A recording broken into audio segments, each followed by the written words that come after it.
Massachusetts, and you live in the most beautiful city in America, which you already know. But I've been several times to Savannah and love it dearly. Okay, so I'm an old guy, and I've, like all of you, been Jewish forever. But in seeing my Judaism in many, many different ways, I am a very secular Jew, but very Jewish. So I wanted to make a film in which I would somehow deal with my own Judaism. I wanted to make, what do I really care about in Judaism? So I thought and I thought and I thought, and one day it hit me, mezuzahs. I'm mezuzah crazy. I love my mezuzah on my door. That's just fantastic. So I decided I might make a movie, a mezuzah movie. So I actually looked up every incarnation of mezuzahs, mezuzahs in movies, mezuzahs in books, in spiritual texts, mezuzah jokes. And then one day I was just trolling the internet, and I came across the true life story, which is what you see in our movie. There was a story about Rabbi Chaim Brook in Bozeman, Montana, who has this mission to put up a mezuzah in every home in the state of Montana. I thought, wow, that's amazing. And I looked up Montana on the map. I've never been there. And my gosh, it goes it would be the equivalent of going from Boston to Washington, DC. That's how large Montana is. And there was Rabbi Chaim driving all over the state, putting up mezuzahs. So that's a really interesting movie idea. And often good documentaries are made about obsessive people. It's a great subject. So here's a guy obsessed putting up mezuzahs. So one day I just called up Rabbi Chaim on the phone. He answered the telephone, and I said, great, you're putting up mezuzahs. I live in Cambridge, Massachusetts. Could my wife, Amy, and I, Amy Geller, who's the co-director of the film, come out to Montana and watch you put up mezuzahs? He said, sure, come on out.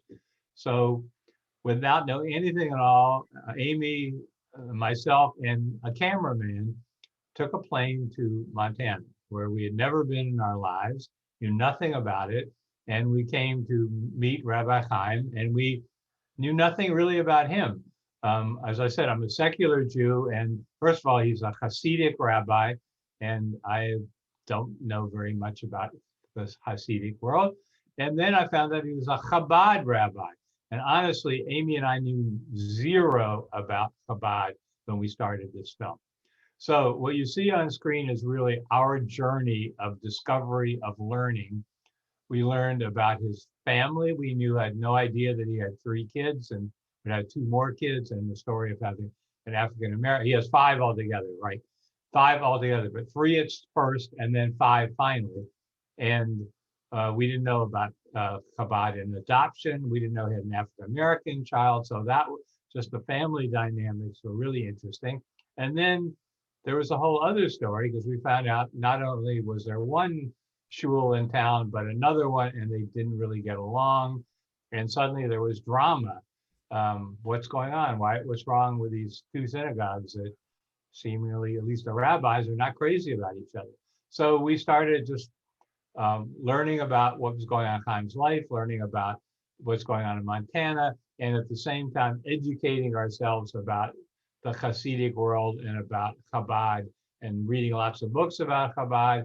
And of course, then Rabbi Chaim took us on this journey, took us to New York, to the headquarters, took us to the Rebbe's resting places we could never go as secular Jews. And so what you finally see on screen, as I said, is our journey and what we learned, and in a non-judgmental way, put it out there for you to decide what you think about Chabad and what you think about Rabbi Chaim's journey. Is what he's done a good thing? Is it a bad thing? Or is it somewhere in between? And if you're confused and you like certain things about him and don't like certain things about him, that's fine. That's we succeeded. Okay, that's a long answer. Pardon me for talking so much. That's great. Well, Jerry, so you're saying that was your first time getting involved with Chabad in general? Yeah, I said I am. Confession. I don't attend shul. I'm Jewish in so many other ways. I read Jewish books, and I know every Jewish athlete, but it's not. But the formal religious part is honestly sadly, maybe not part of my life. So yes, I don't know where. I knew nothing about Chabad. Yes, hard to believe, but Wow, that's now I amazing. now I do. Um, so as you're saying, this was your first time kind of being involved with Chabad. Has your life changed or been inspired by seeing this and creating this movie? Well, I think I have, if anything, I guess I've become myself more respectful and understanding of the kind of the religious impulse, the people going to synagogue and finding it very, very wonderful. I mean, one of the things, if you like Chaim or don't like Chaim, when you go into his synagogue, it's very palpable and clear that his congregants love him and they love going to his shul, and they're so happy being there and having, especially in a place like Montana, with so few Jews, having a place to assemble. So so I guess that's my answer. Yes, I'm still not going to shul, but I get it more. Wow. I'm also interested in knowing what was your biggest challenge with this film? I think the challenge was what I've described is first, really becoming informed so that the film that you see is not a product of our initial ignorance, but is a product of our education about the Hasidic world. And also, as I mentioned, trying to be totally fair to all sides.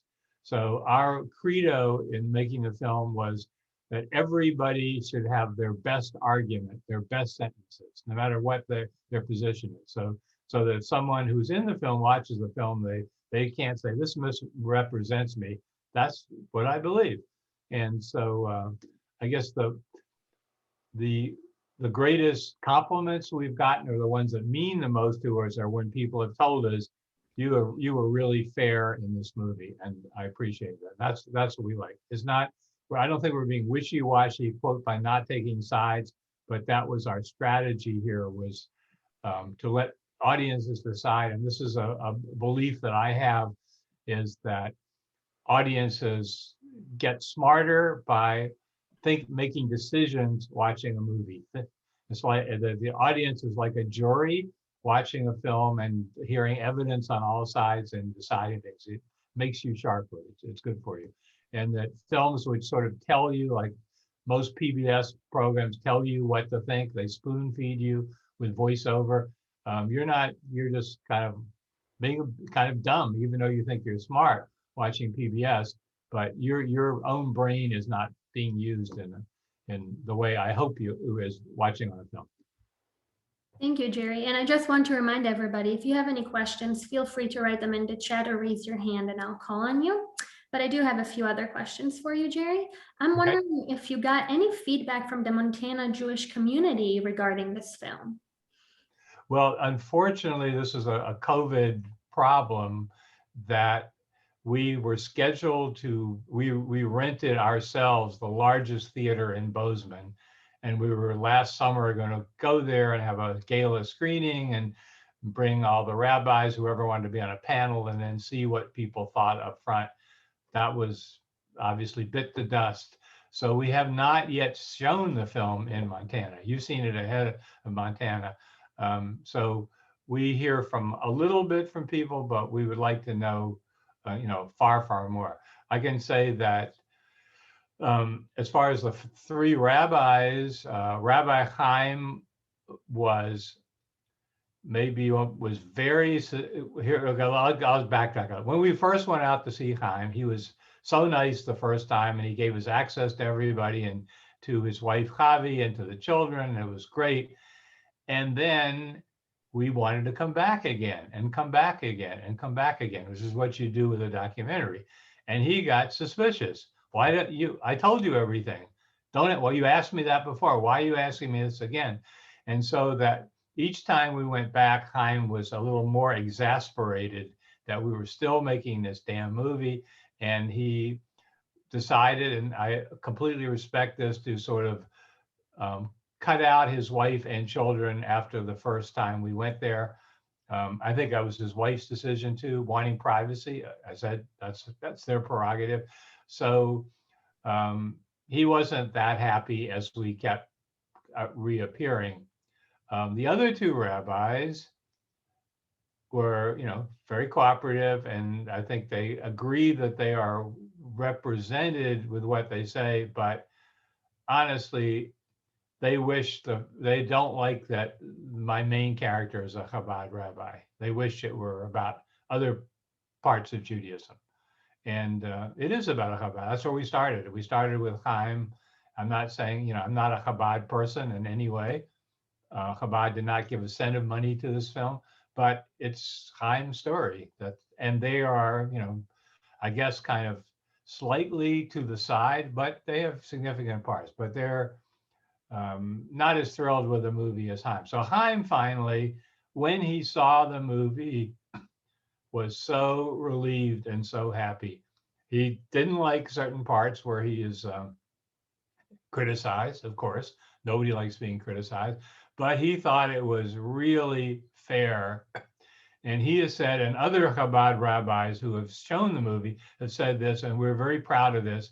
Listen carefully. They have said, this is the first film that they have seen made by a non-Chabad person, which was fair to the Hasidic community.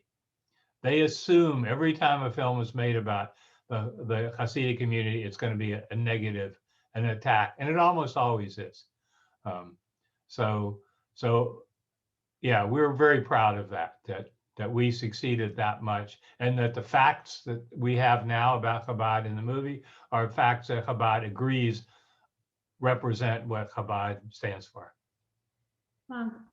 Thank you, Jerry. So I have Tina here who wrote in the chat that she thought it was wonderful to hear the different stories from the people following different paths in Judaism. She said she's not Jewish, so it was quite eye-opening for her. She also enjoyed seeing Montana too. She's wondering, how long were you there? Well, a mistake, if you're ever going to make a film, because films are so expensive, do something simple. Make a film where you live. Because if you don't, every time you want to film, you got to get back on a plane and pay your camera and rent motels and hotels. So we made 5 very expensive trips to Montana, 5 times. And they were all like 3 or 4 day trips. So I guess it's all together maybe 2 weeks that we were in Montana. I also noticed that you had the weather change there throughout the film, so I could tell. Yeah. Well, we came sometimes at Jewish holidays. That was one part of the reason. But we also did want to feel what it was like as the weather changes drastically in Montana. Oh my gosh! It's lovely, as you can imagine, in the summer and fall.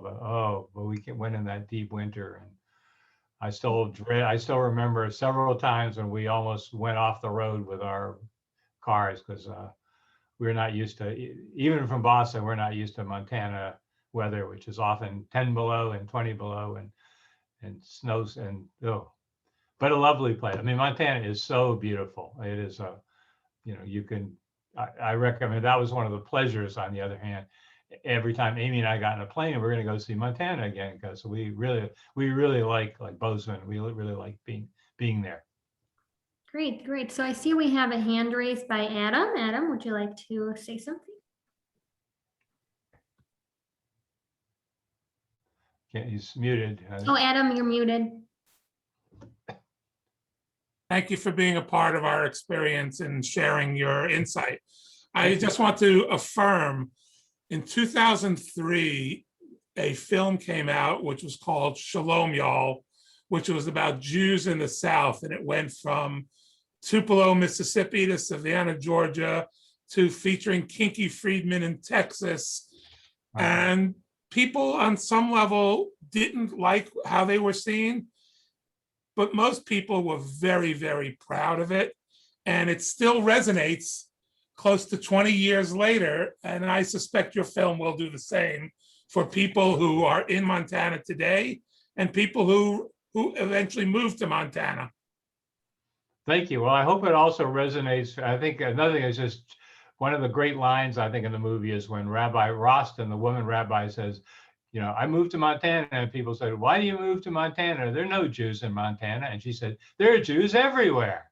And so in all kinds of states, there are Jews who live places you would never imagine. And I think that's part of what you see in the movie. This is an appeal, I think, to people who live in small Jewish communities and see the need to bond and to proclaim their Jewishness.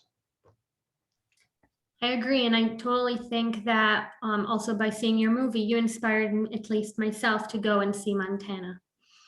Great, you will love it. I'm sure. I do have a few other questions for you. I was very surprised seeing the scene with the gun shooting. Ah, good. Can you talk a little bit about that scene? Yes, well, first of all, thank you, Sunny, because when we made the movie, you sort of anticipate what the questions are going to be. So Amy, I said, we're going to be asked everywhere about that gun scene, and hardly anybody ever asks. So thanks for asking. Yeah, it was a kind of a shocker because, you know, I live in the bubble of Cambridge, Massachusetts, which is as much, you know, anti-gun as you can be. I mean, nobody even, you know, I don't know anybody that has a gun. That's something for other people. And yeah, we like the Second Amendment, but it's not something, that's not our biggest priority is the Second Amendment where I live. It's just not. And so, yeah, that scene was what is going on. We see both a young girl with a rifle and also, as Chaim says, a rabbi with a gun, and he shoots. So he actually took us that day. We didn't, the way we made the movie most of the time was we would follow the story with, you know, we wouldn't dictate to people what we wanted them to do. We would just follow along. So Chaim said, you know, follow us in follow me and our daughter in your car, which we did with a camera, and we didn't even know we were ending up at a shooting range. And there we were, and the next thing we know, his daughter is shooting away and he's shooting away, but what we learned in Montana, this is a great cultural stuff, and I'm sure in, you know, rural Georgia, this is exactly the same. Everybody has a gun, but I think maybe the difference, I don't know if it's the same in Georgia, is that Democrats shoot just as much as Republicans in Montana. Everybody is out hunting.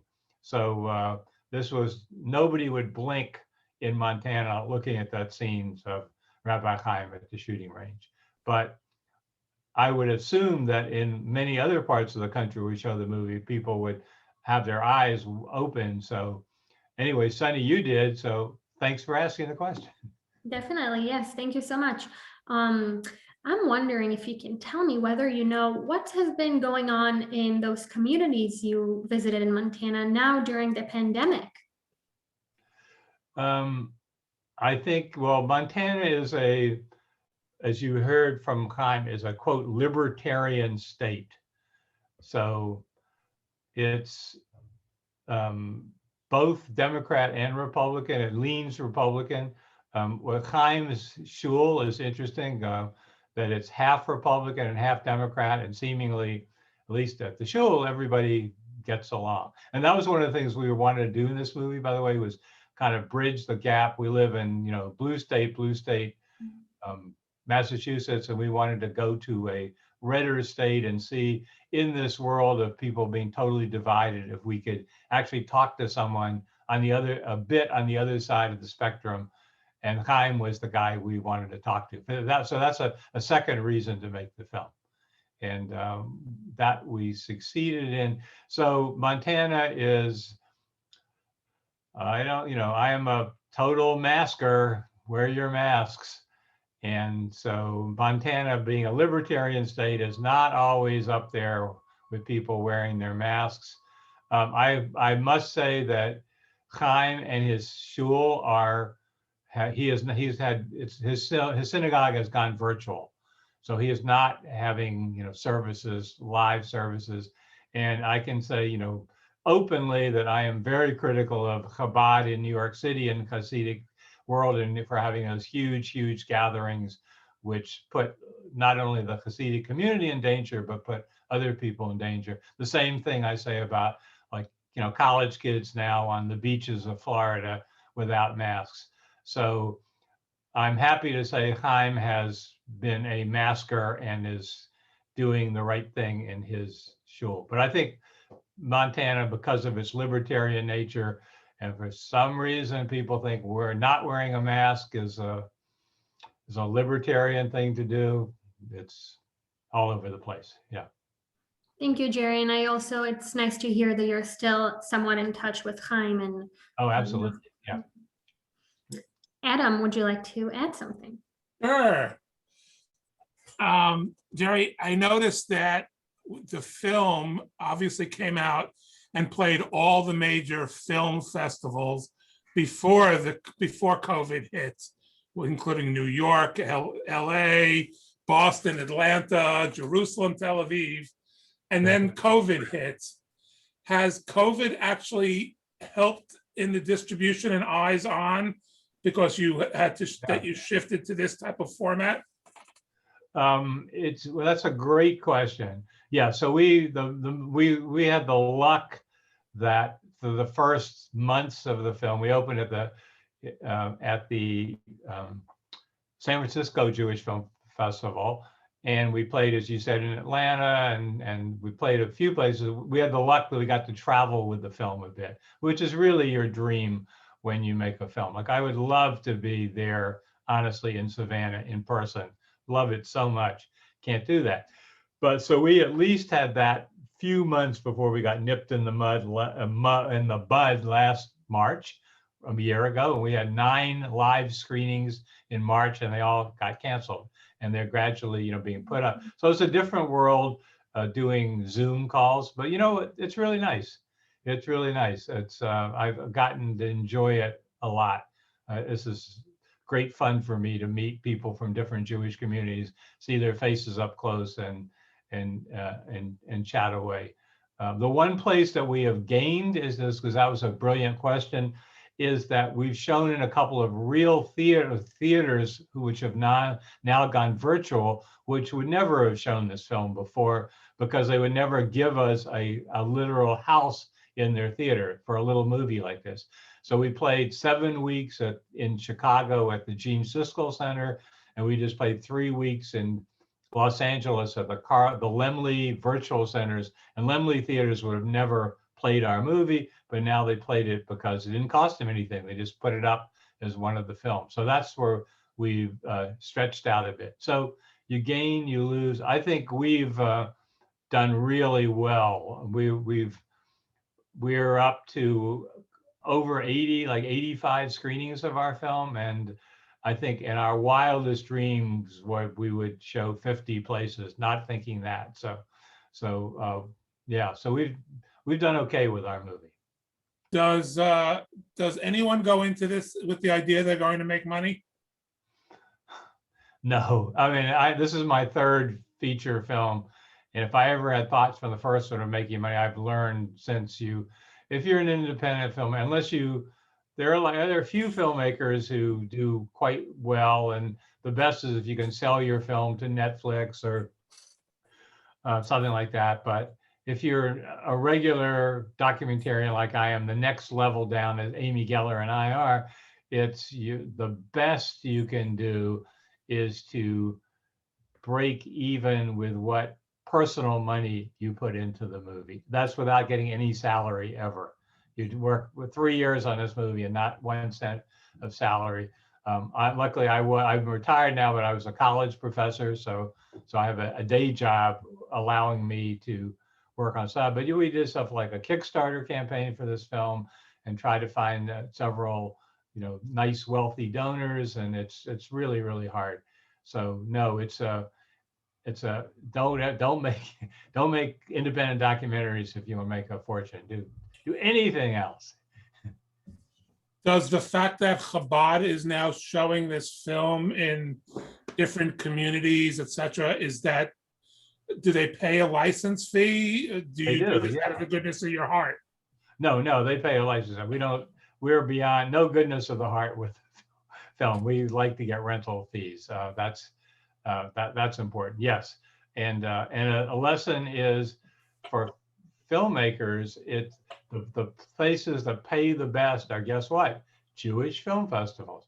Jewish film festivals pay nice rentals, decent rentals, and most other film festivals don't actually pay you nothing, secular film festivals. So, so as we are trying to, again, make back the money we put into it, never making a cent of profit, that's been the biggest thing is film festivals are now a bit Chabad. I mean, I wish we would, I mean, one thing I should say is that Chaim kind of warned us about this, that he is not the typical Chabad rabbi. He's not the typical Chabad rabbi. He is much more adventurous and wild and crazy man than regular. And most Chabad rabbis are very, close to the vest and conservative, like many rabbis are. And they still, most Chabads, although I think we've shown to about 20 Chabads, there are hundreds and hundreds of them. And I think most Chabads are worried that they don't like having perhaps like a woman rabbi in the film. They're not willing to show a film which is not a public relations film for Chabad. So a few places have, but again, but we didn't know this. So we were really lucky to find Chaim because he's so, charismatic and so much fun on screen. And not all rabbis are that exciting. I'm not going to, I see a couple of people nodding. There's some lovely, well-meaning, earnest rabbis who can be pretty boring, and especially as a subject of a movie. So Chaim came through. Jerry, where do old documentary films go to die?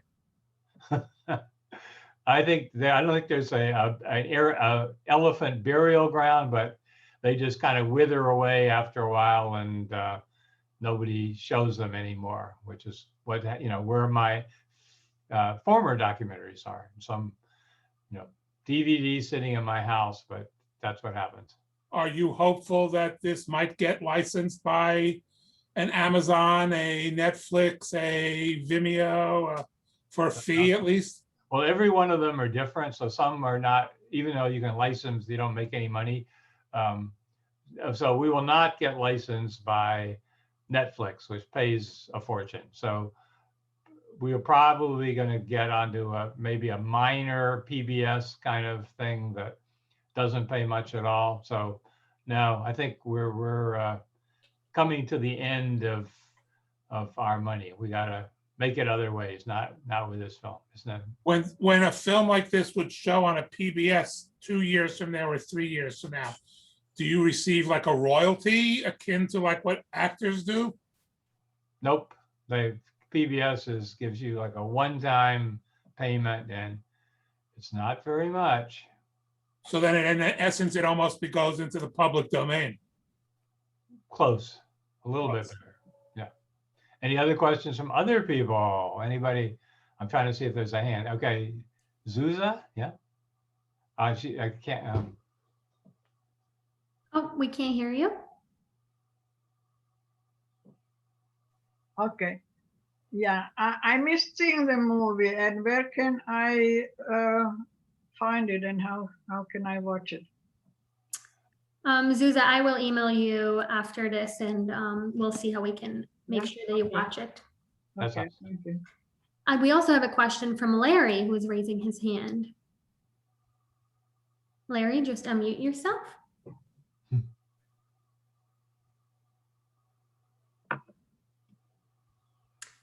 While Larry's unmuting himself, I also have another question in the chat from Tina, and she's asking that she noticed that Chaim seems very young. How old was he in the movie? Very young. Yeah, he's in his 30s now. He's approaching 40 now, I guess. Yeah, he's like 34 and 35. But as the one, I know you remember the one woman says he feels like the rabbis that I grew up with. It's hard to believe he's such a youngster. I'm more than twice his age, and he's like, my father talking to me or something. It's yeah. Larry, did you want to say something? Yeah, thank you. Sorry about that. Question just in general about documentary filmmaking. You know, many documentary filmmakers make a film and they have a point of view. And if you're creating a live action film, you obviously don't know, like you say, you go where the story kind of takes you. How do you guard against the fact that, you know, that you are intruding into the film and that you are getting the true story? For example, you know, you were told, it's almost like he guided you, you said, to that meeting. You know, and how do you know that you're seeing everything that you know you would have wanted to see? Well, you got to be smart, and well, the thing is, you have a thing called the editing room. So the fact that you're guided somewhere, that means you're just filming raw footage. And then after you film the raw footage, you think about what it meant and what, you know, if you were being lied to or told the truth, or there's sometimes things that are true that the people sending you for had no intention that you would kind of catch on to. So if you're a smart, perceptive person, I think it's just like you weigh everybody's conversation when you listen to them. Am I being, pardon me, bullshit, or am I being told the truth? And you do the same with your film. So yeah, that's it. So you have individual judgment then over, you know, what you want to include, and obviously you don't. They're not censoring your, you know, anything that you put in there. They don't have any right of approval. Well, they didn't know. They don't, because you always have people sign a release when you interview them, and that gives you the privilege. But again, after saying that, and let me reiterate, you as a documentary have a great responsibility to represent people in a really fair way and not sabotage them. You really can sabotage them. It's so easy. You know, you can have people, boy, you cut things together to say anything. And so with the rule that I made with Chaim, this is the pact I made with him. I said to him, Chaim, here's the story with this movie. This is what I promise you. I will be fair. I will not say bad things about your family. I will not say bad things about your shul, about your congregants.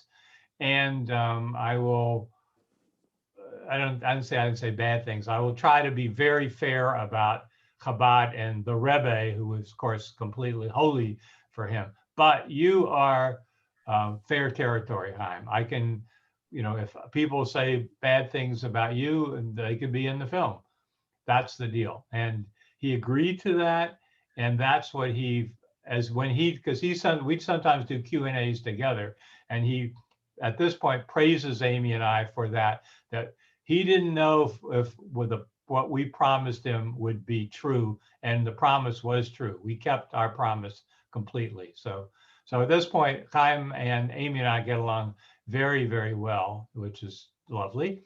And I should say also that Chavi, his wife, who is nice in the movie, but a bit guarded, a bit private, has become in the last year this public figure. She does these I don't know if the web seminar, I never get the word, blogs. Anyway, she does all these great things about her life, personal life. She does things. She and her daughter, her adopted older daughter, talk together. She and Chaim together were the other day talking about problems in their marriage and going to a therapist. She has been at a yoga retreat in Mexico. So she has really blossomed since the movie. Because occasionally people say, well, she's kind of, why didn't you make more about her in the movie? And the answer is, first, that's all we were given rights to, is what you really see. And that she really has added dimensions in the last year or two, which is just terrific. Thank you. Thank you, Larry. The next question we have Carol. Carol, would you like to ask your question? Hello, thank you very much. The biggest issue that I saw between the Chabad and the Bozeman Jewish community seemed to be both preconceived notions of when the rabbi, comes riding into town, and about, what other Jewish people represent. And also the lack of communication once the rabbi and his family were in town. They seem to be talking about each other as a, instead of with each other. And I was wondering, are there any new developments in their cooperation as a result of the film or seeing themselves on this film? Or did you see any changes because of their interaction while you were making the film? Okay, thanks, Carol, for the question. So Amy and I were kind of utopian people, and we were kind of hoping that this film would bring everybody together because, we know Jews argue, and that's a normal thing being Jewish. And I like that, we don't sit back, we engage, but also, it's a little too much of argument and dislike, at least between the rabbis. So I don't think that did not change while the movie was being made. But what was interesting was that the congregants of the two synagogues in Bozeman actually liked having two synagogues, and this was really interesting. They would float between the two synagogues. You would see the same people when we went with the camera at Chaim Synagogue and at Ed Synagogue. It was a perfectly normal thing to go. I like this kind of service, I'm going to go here. But on the other hand, I like the sermon here, and we really like because that's rare in the Jewish community. People pretty much stick to their own synagogue. Since the film was finished, Rabbi Ed, the Reform rabbi, resigned from his synagogue and ran for the state legislature, as you can imagine, as a very, very liberal Democrat, and was elected. I think he was unopposed. So he's in the legislature at the moment that Montana really flipped, got much, much, much more Republican in the last election. So he's kind of a lone wolf out there. And they are still, I think, have an interim rabbi in his place. And I think the hope of his community is that the new rabbi will get along better with Chaim. An important point, what happens in Bozeman is not necessarily the story of Judaism in every city.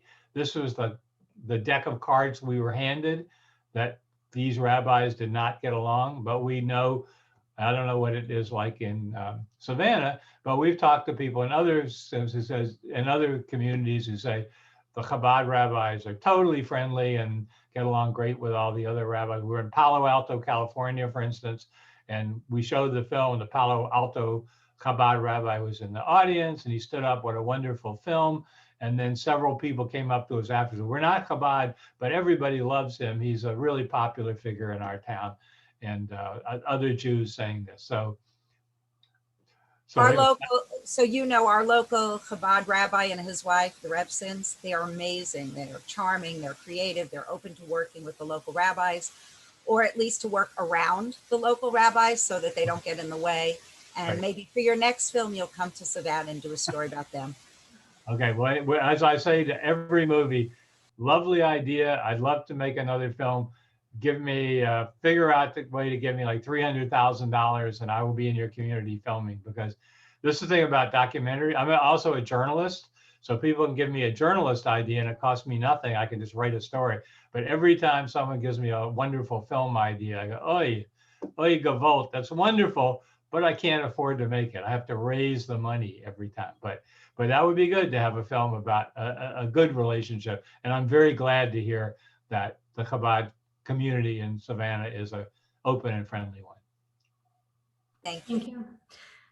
We do have another question. So from Janet, she's wondering, what are the numbers of Jews in the various Montana towns that were included, and as of what year? Well, we think it's all, there's no accurate figure. It's all sort of guesswork. So it seems to be around 2,000 Jews in the state of Montana. But saying that, there are all kinds of Jews who are quietly up in the mountains. Chaim is very good at finding them, who want to lead, I guess, quiet lives away from everything. I know how many Chabad people there are in the state of Montana. There are 3 rabbis and their family in 3 cities, and 1 Chabad couple genuine Chabad couple who actually you were Christian converts and who live up in the Kalispell area around Whitefish. One of the things we found out making the film, I think is very interesting, was that there are misconceptions about what Chabad's purpose is. And this was from all our liberal friends, what they thought. So one of the big misconceptions is that Chabad is out to convert you, that when Chaim comes to your house to put up a mezuzah, what he wants is for you to end up being a Chabad person too. Or even like in New York City where you have those mezuzah mobiles. I don't know if you know, or mitzvah mobiles. I don't know if you've seen those in New York, but there are Chabad, yeshiva boys who stop men on the street and say, "Are you Jewish? Are you Jewish?" And if you are, they'll say, "Come into the mitzvah mobile." And when you go into the mitzvah mobile, the fear is that you're going to be kidnapped. You're going to end up, with a yarmulke and a long beard and black clothes.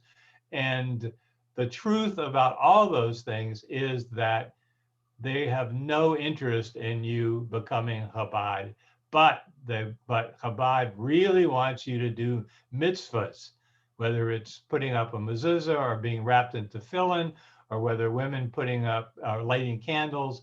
And it's perhaps even weirder than being that. The reason is, as you know, the more mitzvahs, the closer will be to the messianic age that you're bringing the Messiah to come, since Chabad literally believes in the coming of the Messiah. So there is no worry that you're going to be Chabad. Like none of the people in Chaim's synagogue are Chabad themselves. They are doctors, lawyers, businessmen, just like everybody else. That's, they like maybe a little bit the exotic part of having a Chabad rabbi and the prayers in Hebrew, but when they leave, they're still look the way they always did. Yeah. Now Chaim jokes with me. He's a joker and I'm a joker, and so he always jokes with me, "Jerry, too bad I give up on you now, but if I would have gotten you younger, today you'd have a beard down to your knees and you'd have 27 grandchildren." That he would have made me a Chabad, but he doesn't really make people Chabad. Very interesting. Does anybody have any questions before we conclude today? I'd like to say hello to my friend Miriam down there, who is my friend who lives in New York City and who showed a wonderful short earlier there, and her dear companion, John Bloom, my friend. Those are my dear friends. So thank you for sitting in on this discussion. And if you have a question from New York City, ask them. I don't know. John, Miriam? No? Not really. Okay. Yes. Oh, yes. Here we are. Yeah, so I'll just make a comment. I have been many times, being in New York City, I've been approached many times by Chabad guys saying just what you described, are you Jewish? Come into the mitzvah tank, I think they call it. It's a tank, not a mitzvah. Yeah. And it's all done in the same spirit that you described. Yeah. And even though you have a little beard, you're not a Chabad, right? No. That's just my pandemic beard. That's all that is. Nice to see you again, Savannah. Thank you, Jerry. Yes. Thank you, Miriam, for joining us again. I do have one last question for you, Jerry. I wanted to know, what are you working on now? Well, I'm working on an interesting documentary, and this is where I'm going to end with being like Chaim, who's a Jewish salesman. I'm going to be a Jewish salesman for my new film because, of course, we're looking for funds. So if anybody was interested in this group, and once you hear about the film, so it's a Southern Jewish story, and I think a really interesting one. You remember in our film we have Rabbi Alan Setcher, who is the oldest rabbi, the guy who was the original rabbi in Montana, who was sort of friends with Chaim and is really, anyway, he's 86 years old. And he called Amy and I one day. He said, "Jerry, Amy, I have a story I want you to tell." Oh my gosh, this is, we're committed. So his story is this. He in real life was one of 16 rabbis who in 1964 went to St. Augustine, Florida to help with Martin Luther King. Martin Luther King called them there to help integrate St. Augustine, which was one of the worst cities in America. It had the KKK ran the city. The mayor was a member of the KKK. Andrew Young from Georgia was almost beaten to death by local white citizenry. It was, and the beach was only for white people, the national beach. So anyway, 16 rabbis came to St. Augustine, and they were there for 3 days, and they were arrested and jailed, and they wrote this incredible manifesto while they were in the jail cell, saying that because of the Holocaust, Jews must stand up for other people, and in this case, stand up for Black people. And it's a beautiful document, and this was at the time the largest arrest and incarceration of rabbis in the history of America. So that's the story we're telling. 2 of the rabbis are still lucid in their mid-80s, and they're telling their story. And then we want to fly once COVID is over to St. Augustine and interview some of the Black people who remember the rabbis being there, who put them in their houses, who marched with them. It's a very stirring story of Jewish activism, which Amy and I believe in. So that's the film. If you call Sunny or email her if you want to know more about it, because we've done the beginning filming, and we'd like by next year to have it finished and maybe show again at your film festival, our next film. That's it. Thank you. That sounds very exciting. So I want to thank you so much, Jerry, for joining us today. Great questions, everybody. You have a wonderful Jewish community there. I'm sorry I'm not there. Thank you, Jerry. So I will be sending the movie out again after this discussion, so people who missed it will be able to view it. I also want to invite everybody who is here today for next week and every Thursday at 1 p.m. for our Food for Thought program. It's at the same link and in the same time every week. Next week, we'll be having the Jewish National Fund join us, featuring Noah Geffen. They'll be talking about the heritage sites. We hope to see you there. Thank you, everybody. Bye. Thank you so much.